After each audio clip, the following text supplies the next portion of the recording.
gülüşün ömre bedel, ağlayışın kalbi deler. Her gün seni koklasam yeter. Her şey senin o küçücük gözlerinde anlamlıdır. Canım sana candan bağlıdır. Sen bir meleksin, her şey demeksin. Tut hep elimi, vazgeçilmezim. Sen bir meleksin, her şey demeksin.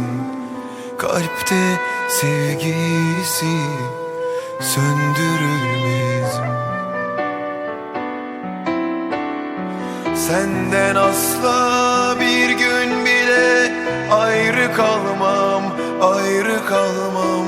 Dünyaları verseler de olmadığın yerde durmam. Bu duygum anlatılmaz ki. Sen bir meleksin, her şey demeksin. Tut hep elimi, vazgeçilmezim.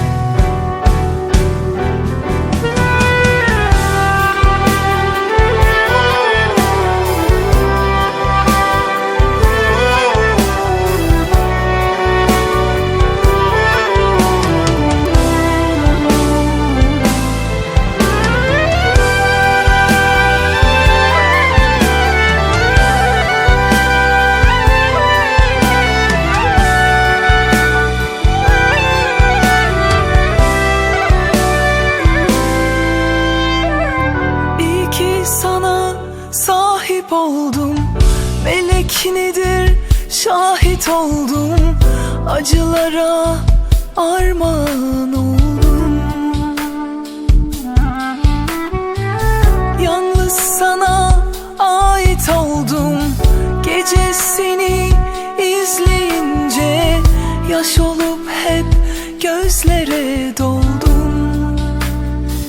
Sen bir meleksin, her şey demeksin. Tut hep elimi, vazgeçilmezim. Sen bir meleksin, her şey demeksin. Kalpte sevgisi söndürülmezim. Sen bir meleksin, her şey demeksin. Tut hep elimi, vazgeçilmezim.